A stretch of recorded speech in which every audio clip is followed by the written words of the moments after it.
माननीय महोदय, मैं कहना चाहूंगा कि 2047 में विकसित भारत बाद में बना लीजिएगा, पहले एपीजे अब्दुल कलाम के सपनों का 2020 का भारत कहाँ गया उसको तो एक बार एनालिसिस कर लीजिए।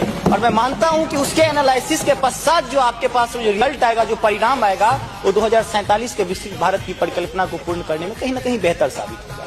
मैं उस क्षेत्र से आता हूं जो बिहार को दो भाग में बांटती है, एक नॉर्थ बिहार, एक साउथ बिहार। हमारा मिथिला का रीजन 6 महीने बाढ़ के पानी से ग्रसित रहता है। जब मैं राज्य सरकार से पूछता हूं तो कहती है कि विदेश का मामला है भैया, नेपाल पानी छोड़ देता है, मैं क्या करूं, उधर से चना डैम बना देता है। अब तो राज्य में भी सरकार आपकी है, केंद्र में भी आपकी है, तो प्रभु कृपया कुछ तो मदद कीजिए। दूसरी बात, कोसी का संसद में कह दिया गया कि ड्रेस कोड ये होना चाहिए। अरे मैं बाढ़ के उस इलाके से आता हूं जहां आधा धोती पहन के संसद तक आना पड़ता है, न सड़क है न कुछ है, तो कैसे आऊंगा। उसी क्षेत्र का एक नंगा बच्चा हमसे कहता है कि साहब मैं बाढ़ से ग्रसित हूं, और दक्षिण बिहार का एक बच्चा कहता है कि मैं सुखाड़ से ग्रसित हूं, मेरे पास पीने के लिए पानी नहीं है। बीच वाला एरिया कहता है मैं नरसंहार से परेशान हूं। तो बिहार की एक परिभाषा बनती है कि उत्तर में बाढ़ है, दक्षिण में सुखाड़ है, बाकी जो बच्चा नरसंहार है यही बिहार है। अब मैं कहां जाऊं। तीसरी बात मैं आता हूं कि आपने तो राम जी को अयोध्या में लाकर स्थापित कर दिया, जरा उनके ससुराल मिथिला पर भी ध्यान दीजिए। माँ सीता कब कब अग्नि परीक्षा देगी, उनके पुत्र हम कब कब अग्नि परीक्षा देते रहेंगे, हम पर भी तो थोड़ा ध्यान दीजिए प्रभु।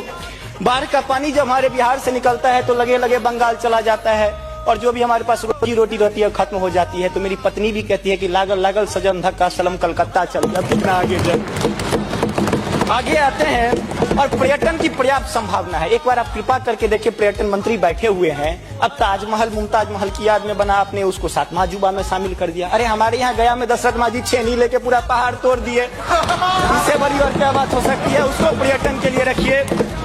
और ये जो भूखमरी, बेरोजगारी, अशिक्षित राज्य की जो हम पर वो जो पीठ पर धो रहे हैं, वो हमको इसी तरह की कविता याद दिलाती है कि तू सिंह मारती गैसी, मैं कोने में दुबका बैल प्रिय, मैं पीपल सा सीधा साधा, तू मुझ पे लटकी चुड़ैल प्रिय।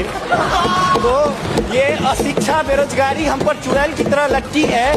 तो there is politics behind every politics. स्नातकोत्तर राजनीति विज्ञान में पढ़ाई होती है, उसको छोड़ के जरा राज्य और केंद्र में अब सामंजस्य स्थापित करके दुआ कीजिएगा प्रभु। बहुत बहुत धन्यवाद।